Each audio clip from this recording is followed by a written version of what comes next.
Jadi kalau ada orang berbuat dosa, dia tadinya baik, lalu dia buat dosa. Sama syaitan dibuat supaya dosa itu tidak cukup di situ. Terus aja digerogoti sampai dia mengulanginya. Sekali zina, kamu sudah kotor, kamu sudah najis, sudah nggak diterima tobatmu. Supaya dia buat lagi. Makin banyak dia buat dosa, maka seperti iblis tadi, makin jauh dari rahmat Allah. Orang kalau sakit, ditusuk duri, tugasnya berhenti. Jangan tambah ditancap tuh duri. Orang buat dosa begitu, kena duri nih, makin ditekan sama dia, ya makin sakit lah. Cabut duri itu. Ada bekasnya, tapi sembuh. Kan gitu. Maka harus difahami bahasanya teman-teman. Kalau ada di antara kita tidak faham bahasa-bahasa seperti ini, lalu bahasa apa lagi yang akan disampaikan? Kalau peringatan Allah melalui lisan seseorang sampai pada kita dan kita sadar, itu positif. Kalau enggak, datang cobaan lebih berat loh. Kalau kita mau buat dosa, ada orang mau berzina, tiba-tiba pasangannya telepon, peringatan dari Allah datang, muncul rasa takut, dimatikan sama dia handphonenya. Tetap dia mau buat. Peringatan lebih besar lagi. Allah buat tetangganya lewat, lihat dia, ada saja jalan, supaya dia berhenti sebenarnya. Enggak, makin saja. Masuk hotel, dilihat oleh orang, ada yang kenal, oh bapak ini ya, shh, diam.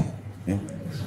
Kasih duit, jangan bicara ya. Loh kok aneh ini loh. Loh peringatan Allah datang tidak berhenti. Aneh betul. Hati-hati teman-teman sekalian. Jangan bermain di zona-zona yang berbahaya. Apalagi ada ancaman Allah. Nabi Muhammad SAW dalam sebuah riwayat selalu ulang-ulangin doa ini. Ya muqallibal qulub, tsabbit qalbi ala dinik. Wahai yang membolak-balikan hati, kokohkan hati itu dalam ketaatanmu. Ya, di atas agamamu. Maka karena seringnya diucapkan, kata Aisyah radhiyallahu anha, ya Rasulullah, kenapa anda begitu luar biasa mengucapin kalimat ini gitu? Padahal anda sudah diampuni dosa anda yang lalu, yang akan datang. Anda siapa? Seorang Nabi. Kok baca doa ini gitu? Apa kata Nabi SAW? Wahai Aisyah, siapa yang bisa mendapatkan jaminan kalau dia bisa tidak berubah sementara hatinya berada di antara jari-jari Allah? Ya Allah bisa ubah keadaannya. Nabi Nuh alaihissalam pada saat anaknya tenggelam di depan matanya, lalu dia mengatakan, anakku naik. Allah ceritakan dalam surah Nuh, naik ke kapal ini supaya kau selamat. Enggak ayahku, saya akan selamatkan diriku ke atas gunung. Enggak bisa, siksaannya Allah sudah depan mata, kau mau selamat kemana? Enggak mau dengar anaknya. Akhirnya Allah mengatakan, maka terhalangilah di antara keduanya dengan ombak dan tenggelamlah anaknya. Nabi Nuh alaihissalam niatnya baik. Ya Allah, anak itu bagian dari keluargaku dan janjimu benar, artinya pasti akan dihukum gitu. Maksudnya Nabi Nuh AS masih berharap anaknya dikembalikan oleh Allah SWT. Maka Allah mengatakan, sudah bukan anakmu lagi hai Nuh, perbuatan dia peringatan sampai ratusan tahun kau dakwahi dia. Nabi Nuh AS berdakwah di kaumnya 950 tahun dan itu satu generasi. Ratusan tahun kau nasihati dia tidak mau dengar, maka sudah selesai, bukan keluargamu. Dan hati-hati hai Nuh, kata Allah, inni u'iduka an takuna minal jahilin, karena aku tidak ingin kau termasuk orang-orang yang bodoh hai Nuh. Jangan kau nggak paham ini, anakmu itu nggak ada andilmu loh di situ. Spermamu aku yang ciptakan, bentuk anak itu aku yang ciptakan, jumlah helai rambutnya aku yang tentukan,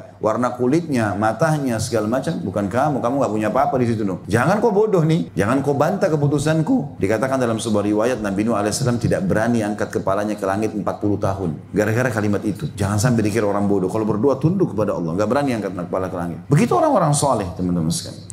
Bukan malah orang sengaja nantang terus dari maksiat ke maksiat. Allah berikan kita kejenuhan, Allah berikan kita penyesalan, Allah berikan kita rasa takut, sumpah, supaya berhenti. Bukan tambah jerumuskan diri, ribut rumah tangga, malah ke diskotik, malah maksiat, malah berzina. Na'udzubillah minasyaitonirrajim. Kenapa ini teman-teman? Kenapa nggak kembali kepada jalan Allah? Wudu, taubat, sujud, nangis kepada Allah. Umur kita terbatas. Nyesal loh nanti ini. Bapak Ibu sekalian hati-hati, nyesal di akhirat. Ingat kata-kata saya. Kapan Bapak Ibu tidak maksimalkan umurnya dengan ketaatan, menyesal. Berharap nanti kembali dari dunia ke dunia, berharap sujud sekali saja. Sujud sekali baru meninggal karena butuhnya dengan setengah pahala. Ngapain disia-siakan waktu? Sujud, sholat, ibadah. Gak ada waktu lagi. Yang lalu-lalu berlalu sudahlah salah. Allah Subhanahu Wa Taala gerakkan Bapak Ibu hari ini datang di majelis ini. Saya pun digerakkan oleh Allah untuk mengucapkan kalimat ini untuk menjadi peringatan buat kita. Saya nggak pernah susun kata-kata ini loh. Allah Subhanahu Wa Taala sampaikan. Beruntunglah orang yang tersentuh hatinya mengambil sebagai pelajaran. Jangan bodoh ini teman-teman sekalian. Maaf, saya tidak singgung siapapun karena banyak orang yang bodoh dalam keadaan dia. Sampai peringatan diengahkan. Sudahlah. Ini sudahlah, kecelakaan loh ini. Kehancuran teman-teman. Jangan. Oh iya, ini peringatan. Jadi pelajaran. Gitu loh. Jadi kalau datang peringatan-peringatan Allah, jangan tambah buat maksiat. Taubat, kembali ke jalan Allah. Taubat kepada Allah. Kuncinya itu sebenarnya. Imam Abu Hanifah rahimahullah punya kisah unik. Beliau seorang ulama besar. Saking pintarnya dia dan solehnya sampai diberikan julukan Imam Al-A'zam. Ulama yang paling agung waktu itu di Irak. Luar biasa gitu. Apa saja ditanya hukum dijawab sama dia. Padahal Imam Abu Hanifah ini belajar agama di umur 35 tahun ke atas. Tapi serius betul belajar sampai menjadi ulama besar. Ulama madhab. Ulama madhab ini harus hafal minimal 500.000 hadis. Ya. Subhanallah, dia lagi jalan satu waktu, ada satu anak lewat di dekatnya beliau, pakai sendal kayu. Sendal kayu kan biasa agak berat dan bunyi-bunyi. Ya biasa ditaruh di tempat-tempat kamar mandi supaya air tidak ya mercik kemana-mana. Biasanya seperti itulah. Dia pakai sendal kayu itu. Anak ini jalan, Imam Hanifah baik niatnya. Nah, hati-hati dengan sendalmu itu. Jangan sampai kau kepleset. Niatnya baik, nasihati. Maka kata anak tersebut, jazakallahu khairan. Semoga Allah balas anda dengan kebaikan. Anak ini masih kecil. Dalam kisah ini dikatakan anak ini masih 9 tahun, 10 tahun, belum balik. Lalu kemudian anak itu mengatakan, siapa anda ini paman? Dia bilang, saya Abu Hanifah, julukannya beliau. Oh, anda yang diberikan julukan Al-Imamul A'zam ya, imam yang agung. Kata Abu Hanifah dengan merendah, itu manusia, orang-orang memberikan, masyarakat berikan julukan kepada saya. Tapi bukan saya minta. Kata dia, wahai imam, kalau sendal saya yang membuat saya tergelincir, jatuh, saya hanya luka di dunia. Kata anak kecil itu, 9 tahun. Maka saya cuma sakit di dunia, dan setelah beberapa saat saya akan sembuh. Tapi hati-hati dengan kedudukan anda, wahai imam. Jangan sampai anda tergelincir dengan kedudukan anda itu. Maka anda akan celaka di dunia, celaka di akhirat. Abu Hanifah seorang ulama besar, anak kecil ngomong gitu. Apa yang dia lakukan? Apakah dia mengatakan, kok anak kecil nggak ngerti? Hah?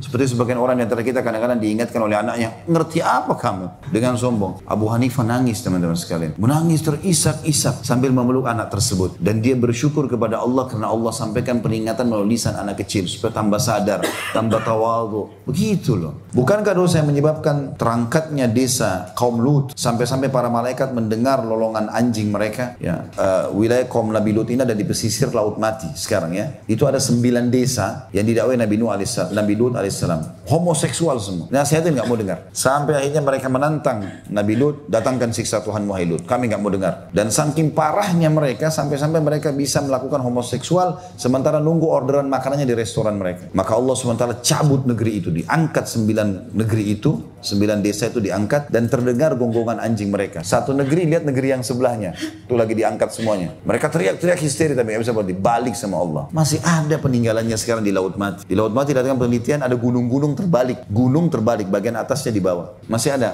penelitian, cuma para ilmuwan datang, oh ini pernah terbalik, oh pernah begini. Tapi nggak ambil pelajaran. Masih aja orang ada lakukan homoseksual, masih minta supaya diberikan peraturan-peraturan. Masih nantang, buktinya nggak ada yang nggak disiksa kok orang di Indonesia. Kok aneh benar. Kalau kamu mau pergi aja ke pulau sendiri, biar kau dihantam sama Allah di sana. Jangan bawa kita, gitu kan? Nah kita sudah tahu nggak mungkin kalau datang azabnya bahaya. Masa nunggu disiksa dulu? Masa nunggu di PHK dulu baru mau baik? Kan nggak mungkin. Kata beliau, bukankah dosa yang menyebabkan terkirimnya suara? Maaf, saya ulangi. Bukankah dosa yang menyebabkan terkirimnya suara menggelegar kepada kaum Tsamud hingga memotong jantung-jantung dalam rongga tubuh mereka sampai hanya semua binasa? Bukankah dosa yang menyebabkan terangkatnya desa kaum Lut sampai-sampai para malaikat sempat mendengar lolongan anjing mereka? Semuanya binasa, anjingnya, hewan-hewannya semuanya. Kemudian desa itu dibalik bersama penduduknya, atasnya menjadi bawah hingga membinasakan semuanya. Belum lagi dengan lemparan batu-batu dari langit yang menghujani kaum Lut alaihissalam tersebut. Sejumlah hukuman dijatuhkan secara serentak kepada mereka yang belum pernah dijatuhkan kepada umat lainnya. Orang-orang yang serupa dengan mereka juga akan mendapat ganjaran yang seperti itu. Yang melakukan sama-sama akan sama.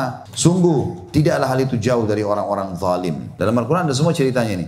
Ya, termasuk penduduk negeri Madian yang dipimpin oleh Nabi Shu'aib alaihissalam. Diingatkan oleh Nabi Allah tidak mau dengar. Bukankah dosa yang menyebabkan Fir'aun dan kaumnya tenggelam dalam lautan? Arwah mereka lalu dipindahkan ke neraka Jahannam. Sehingga jasad-jasad mereka tenggelam ke laut. Sedangkan ruh-ruh mereka terbakar di neraka. Saya subhanallah masuk ke museum tempat muminya Fir'aun itu.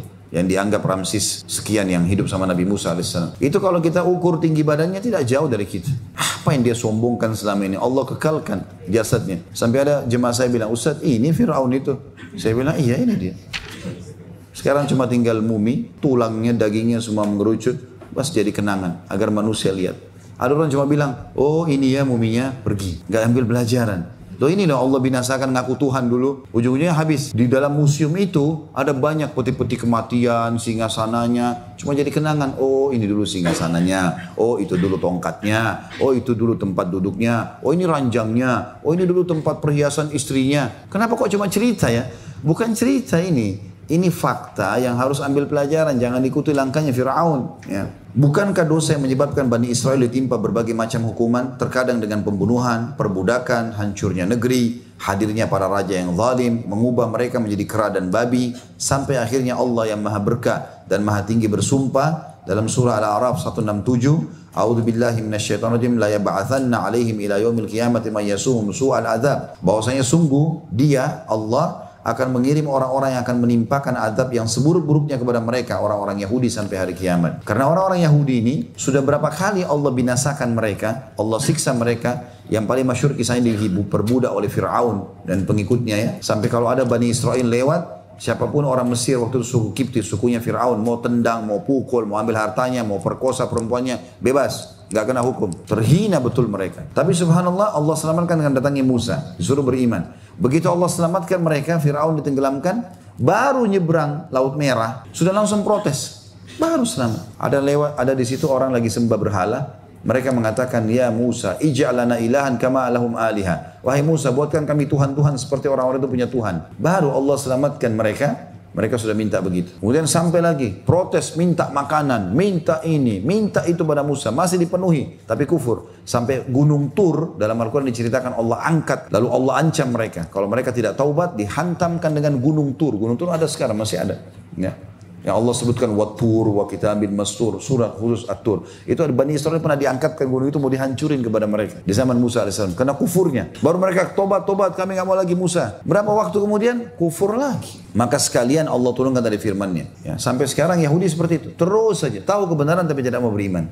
Ya. Sekarang contoh yang lain Ibnu Qayyim kasih. Kata Nabi SAW, ketika aku dinaikkan ke langit pada peristiwa Isra dan Mi'raj, aku melihat satu kaum atau diperlihatkan satu kaum memiliki kuku dari tembaga. Kuku mereka dari besi, tembaga yang tajam-tajam, gitu kan. Lalu mereka mencakari, naudzubillah, muka-muka dan dada-dada mereka sendiri sampai hancur dengan kuku tersebut. Lantas aku bertanya, siapa mereka wahai Jibril? Maka Jibril alaihissalam menjawab, mereka adalah orang-orang yang memakan daging manusia atau berbuat ghibah dan menodai kehormatan mereka. Hadits ini menjelaskan kepada kita salah satu yang menjadi penyebab azab Allah SWT datang di kuburan. Nah, ini siksa kubur adalah orang yang suka menggibah. Dan menggibah adalah sengaja masuk ke wilayah orang lain. Bukan urusan dia. Kenapa fulan ini pakai baju coklat? Kenapa itu pakai baju biru? Kenapa pakai baju hitam? Pusing dengan keadaan orang. Kenapa si fulan beli mobil merek itu? Kenapa dia harus cat pagarnya ini? Pusing dengan keadaan orang. Akhirnya menceritakan itu kepada orang lain. Ghibah itu sesuatu yang dianggap aib dan ada pada orang itu dasarnya. Lalu diceritakan namanya ghibah. Itu dosanya seperti memakan daging bangkainya orang yang sedang diceritakan, gitu kan? Dan siksa kuburnya, dia akan mencakar wajahnya sendiri, dadanya sendiri. Rusak, kesakitan, Allah kembalikan lagi. Begitu terus sampai hari kiamat, sampai hari kebangkitan, gitu kan? Kalau tidak ada pada orang itu namanya fitnah. Lalu untuk apa masuk ke zona orang lain?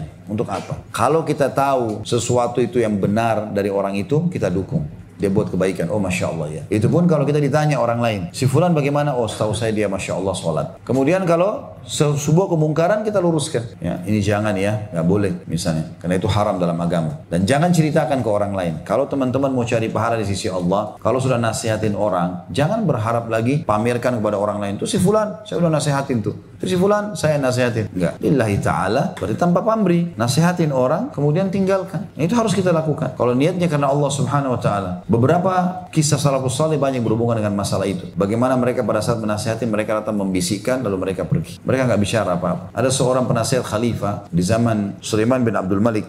Dia lagi, Sulaiman bin Abdul Malik rahimahullah sedang mengundang orang dengan para tabi'in diundang pada saat datang. Ada satu orang datang, kemudian dia membisikkan ke kupingnya penasihat khalifah ini. Dia mengatakan, hati-hati kalau kamu sedang dekat dengan raja seperti ini. Kedudukanmu bisa membinasakanmu nanti. Semua akan ada hisabnya hari kiamat. Makanan yang kau hidangkan, minuman yang kau hidangkan, undangan yang kau sebarkan ini, semua ada pertanggung jawabannya. Lalu kemudian orang ini mengatakan, penasihat itu mengatakan, saya mendengarkan kata-kata tersebut seperti saya mendapatkan air dingin di kuping saya. Sesuatu yang mengingatkan saya luar biasa. Saya terus mengatakan, tambahkan dan nasihatmu. Tanpa saya melihat orang itu, belum tahu mukanya siapa. Terus dia mengatakan terus dengan nasihatnya, hati-hatilah, harta ini cuma akan ditinggalkan, akan ada pertanggung jawaban, jangan kau makan kecuali yang halal. Kalau khalifah salah, nasihatilah. Selalu dia bilang, saya betul-betul menikmati nasihat itu, gitu kan. Begitu selesai, saya dengar suaranya sudah nggak ada. Saya sambil merenungi, sambil tetesin air mata. Ini benar-benar ya, mungkin saya salah, mungkin gini. Begitu saya balik, orangnya sudah nggak ada. Saya cari orang itu, mana orang itu? Nggak ada. Orang nasihatin lillahi ta'ala. Datang, nasihatin, pergi. Atha bin Abi Rabah, seorang ulama tabi'in, datang ke Hisham bin Abdul Malik. Datang, nggak minum setetes air pun. Datang nasihatin. Wahai Amir Mu'minin,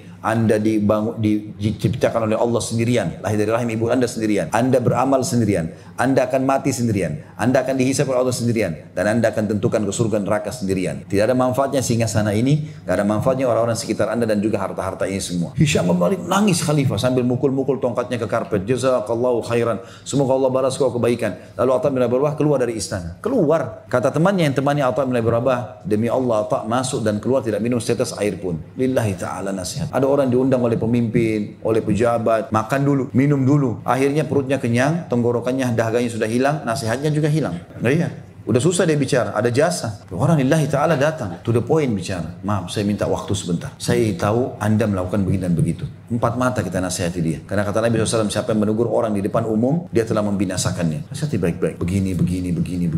Saya pernah datang ke satu wilayah, subhanallah di Indonesia ini. Saya kagum dengan pemimpin wilayah itu. Kebetulan beliau seorang bupati. Lalu panggil saya setelah selesai ceramah, Ustaz, saya ingin bicara 4 mata. Baik, silakan. Panggil satu ruangan, dia bicara sama saya. Duduk. Ustaz, saya sengaja mau bicara karena saya merasa halal nggak kalau saya begini. Bagaimana pendapatan ini? Bagaimana saya harus menata kota ini? Bagaimana begini dan begitu? Saya bilang, menurut saya, ya saya tahu teori agama begini Pak, ya 1, 2, 3, 4, 5. Jazakallah khair. Kalau gitu saya akan lakukan, saya akan begini. Ini pemimpin yang luar biasa gitu. Saya pun merasa nyaman karena saya luasa nasihatin beliau dan minta dan berdua di ruangan. Bagus. Nasihatin orang berdua. Setelah itu pergi keluar. Udah selesai. Yang penting sudah sampai kepada mereka nasihatin. Jangan teriak-teriak depan orang sehingga membuat dia malu, sehingga membuat dia terhina, gitu kan? Nasihatin lillahi ta'ala, gitu kan? Maka harusnya begitu. Dan jangan pamer lagi. Kena hati-hati kalau sampai ada sesuatu yang kurang dari orang itu, maka bisa masuk dalam bab ghibah dan hukumannya berat. Ya, hukumannya berat. Kamu ghibah sekarang, kamu akan digibah besok. Kamu memfitnah sekarang, kamu akan difitnah besok. Kamu mencuri sekarang, kamu akan dicuri besok. Al jaza min jinsil amal. Balasan akan sesuai dengan kadar perbuatan seseorang. Harus hati-hati. Hadis yang terakhir yang kita bahas di sini, pada akhir zaman nanti, kata Nabi SAW, akan muncul satu kaum yang mencari dunia dengan agama. Jadi ini peringatan buat kita di zaman sekarang, sudah zaman akhir zaman. Akan muncul satu kaum yang mencari dunia dengan agama. Mereka memakai kulit domba lantaran kelembutannya untuk menyombongkan diri di depan manusia. Tutur kata mereka lebih manis daripada gula, tapi hati mereka hati serigala. Allah berfirman, apakah mereka akan menipuku? Apakah mereka berani mengecohkanku? Aku bersumpah dengan diriku bahwa aku benar-benar akan mendatangkan bersama mereka satu fitnah yang membiarkan orang yang memiliki sifat sabar dan lemah lembut berada dalam kebingungan. Artinya Allah Subhanahu wa taala di sini mengancam orang-orang yang menjual agama ini demi untuk mendapatkan dunia, ya. Apa saja sifatnya? Dalam arti kata di sini dia betul-betul berkedok dengan kemasan dunia itu. Ada orang banyak begitu. Kita lihat di pengajian, penampilannya luar biasa, tapi kalau kita temukan menipu sana, menipu sini, buat data palsu, masih begini dan begitu, ya. Bahkan saya temukan ada informasi dari beberapa teman-teman ustaz, itu ada orang yang di pengajian belum suami istri, tapi penampilannya sudah sangat luar biasa, soleh dan solehahnya, lalu mengumpulkan sumbangan, lalu kemudian mereka menggunakan untuk kebutuhan pribadi mereka. Dan sekian banyak hal-hal yang berhubungan dengan masalah ini. Maka akan muncul nanti itu di akhir zaman. Tapi Allah Subhanahu wa taala akan mengganggu mereka atau menghukum mereka dengan hukuman-hukuman yang membuat mereka dengan sendirinya orang sabar pun tidak bisa sabar lagi karena beratnya masalah itu. Ini peringatan dari Ali bin Abi Thalib apa yang beliau sampaikan tentang akhir zaman. Sudah banyak orang dari orang-orang yang memeluk agama ini, ya, kemudian mereka menjadi tokoh-tokoh dalam agama, malah mereka memperjualkan dunia atau agama ini untuk dunianya. Ya, dalam arti kata di sini mereka menunggangi itu untuk kepentingan mereka. Dinukil kepada kami kisah, ada seseorang yang mengisahkan dari Mesir, kisah Mesir. Ada seorang dai berceramah. Dia berceramah dan dia punya retorika yang sangat bagus sampai membuat jemaahnya pada nangis. Masalah sedekah. Sedekahlah gini-gini segala macam. Orang semua hanya mau sedekah. Termasuk yang hadir anaknya sendiri dalam masjid itu.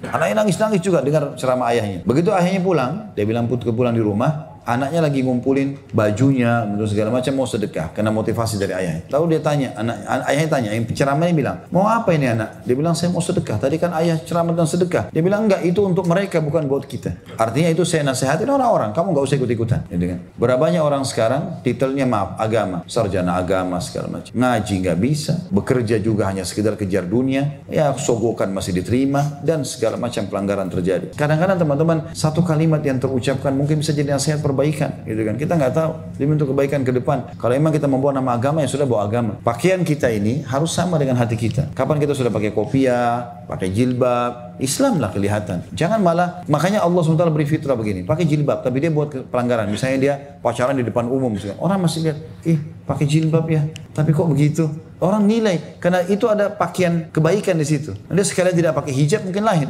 gitu kan? Maka itu terjadi aneh. Ini yang dimaksudkan oleh Ali bin Abi Thalib. Akan datang nanti zaman seperti itu. Tapi banyak orang subhanallah menjadi faham agama, lalu menonjollah di pemerintah, kemudian tiba-tiba pemerintah berbuat zalim pun dia tidak mau tahu. Tutup mata udah. Kenapa? Karena diberikan jabatan sebagai ini, diberikan uang seperti itu, proyek seperti ini, menjual agamanya untuk dunianya. Ini nggak boleh sama sekali. Sama sekali. Subhanallah, Salamah bin Dinar rahimahullah. Sehingga saya namanya beliau. Kalau bukan ada ulama yang lain. Salah satunya dia atau Tawus, ya, pernah ada saya bahas itu di beberapa ceramah di YouTube. Tapi pernah satu waktu dia tahu khalifah ini agak sombong orangnya. Dia tahu agak sombong. Dia mau nasihati. Gimana caranya nasihati khalifah ini? Orang-orang semua pada datang menghormati, segan kalau mau bicara. Dikasih uang jadi diam, gitu kan? Dia ulama Rabbani, dia memang ulama yang mau berikan nasihat yang baik, memperbaiki baik, pemimpin baik semua berarti yang lainnya. Maka subhanallah, khalifah lagi ada di kemahnya mewah gitu, terus pakai karpet, orang semua masuk pakai sepatunya gitu. Biasalah kayak kita masuk di istana presiden atau raja masuk. Maka orang-orang juga kalau panggil, wahai Amir Mukminin, gitu kan, dipanggil lah gitu. Terus disebutkanlah julukan-julukannya, wahai Abu Fulan, semoga Allah panjangkan umur anda, puji-puji pemimpinnya. Orang ini subhanallah masuk, dia sengaja nih, dia masuk, dia buka sendalnya. Dia buka sepatunya. Orang semua pakai sepatu, dia tidak. Tapi dia ulama ini. Ada sesuatu yang dia inginkan. Ada pesan yang dia ingin sampaikan. Maka khalifah sudah mulai terganggu ini. Kok misalnya kita punya tamu, orang pada datang, semua pakai sepatu, yang satu pegang. Nggak mau pakai sepatunya. Terus semua orang bilang, wahai Amir Mukminin Abu Fulan. Dipuji-puji lah. Semoga Allah. Dia enggak. Dia sebutkan namanya khalifah itu. Wahai Fulan, Assalamualaikum. Disebut namanya. Dia nggak bilang Amir Mukminin, dia nggak kasih julukan gitu kan. Maka akhirnya khalifah tanya dia. Saya mau tanya, semua orang masuk ke dalam majlis pakai sepatu. Kenapa kau buka sepatunya? Semua orang panggil saya dengan julukan. Kenapa kau panggil nama saya? Maka dia mau kasih nasihat. Karena dia tahu khalifah ada kesombongannya, dia ingin nasihat. Dia bilang apa? Dia bilang, saya masuk wahai Amir Mukminin sehari 5 kali di rumah raja yang sebenarnya. Allah, masjid, saya buka sendal. Anda cuma raja dunia. Apa salahnya kalau saya buka sendal? Jadi dia bukan mau menghina ya, tapi dia ingin meluruskan. Nggak ada ketakutannya sama sekali untuk menasihati khalifah. Salah ya salah gitu loh. Tapi dia punya cara untuk menasihati. Dan Anda perlu tahu, di dalam Al-Quran, Allah memanggil nabi-nabinya dengan nama. Ya Musa, Isa, dipanggil namanya. Ibrahim. Dan Allah memanggil musuh-musuhnya sama julukan. Abu Lahab, ya, Fir'aun. Itu kan julukan. Maka saya memanggil nama Anda karena saya hormati Anda. Padahal sebenarnya niatnya menyinggung. Setelah itu khalifah terdiam, baru menyadari, lalu kemudian beliau pamit. Assalamualaikum, pulang. Enggak minum, enggak makan di situ, keluar. Orang lillahi ta'ala menyampaikan. Ada ulama-ulama subhanallah seperti itu. Maka teman-teman sekarang kita lihat bagaimana para ulama yang betul-betul agama berbekas pada hidup mereka. Mereka menasihati karena Allah subhanahu wa ta'ala. Berbekas juga pada orang lain. Maka ini Allahu alam yang kita bahas pada pertemuan sekarang. Dan insya Allah kita akan lanjutkan lagi dengan bahasan yang lain atau lanjutan bahasan di pertemuan akan datang.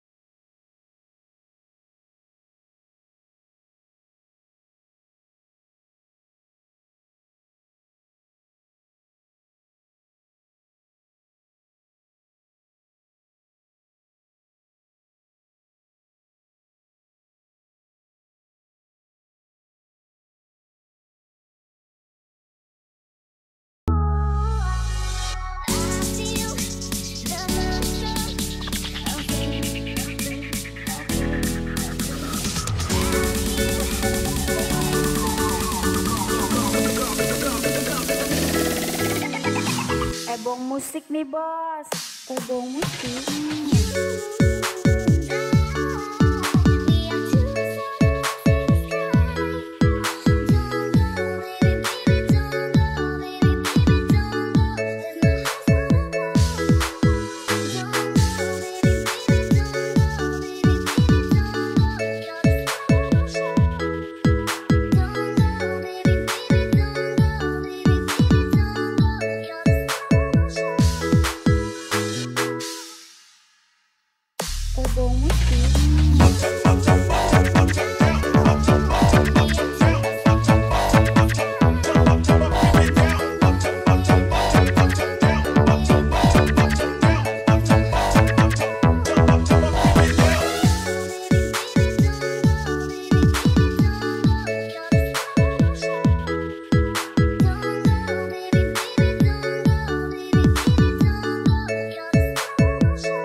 nih bos.